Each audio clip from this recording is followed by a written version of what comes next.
Mahkamah Syariah berbidang kuasa untuk melindungi ataupun mengeluarkan satu perintah yang dipanggil sebagai perintah injunksi.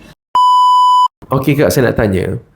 Anda kata dalam proses penceraian sedang berlaku gangguan, intimidasi atau ancaman dan tak kiralah daripada pihak suami ataupun isteri. Boleh tak Mahkamah Syariah melindungi hak-hak mereka yang diancam atau diganggu sepanjang tempoh proses perceraian berlaku?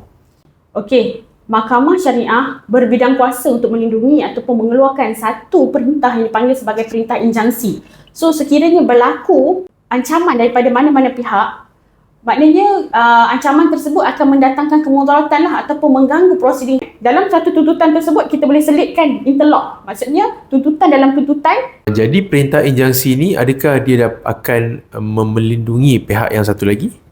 Ya, betul. Dan juga tempoh injunksi ni kita akan masukkan perakuan segera yang mana kes tersebut akan didengar dengan cepat dan juga sebelah pihak.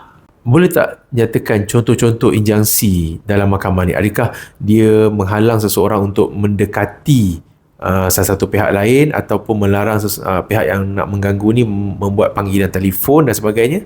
Dia akan ada satu perintah yang mahkamah akan keluar, maksudnya perintah yang very detail lah. Yang mana contohlah 5 meter kita tak boleh dekat dengan orang tu.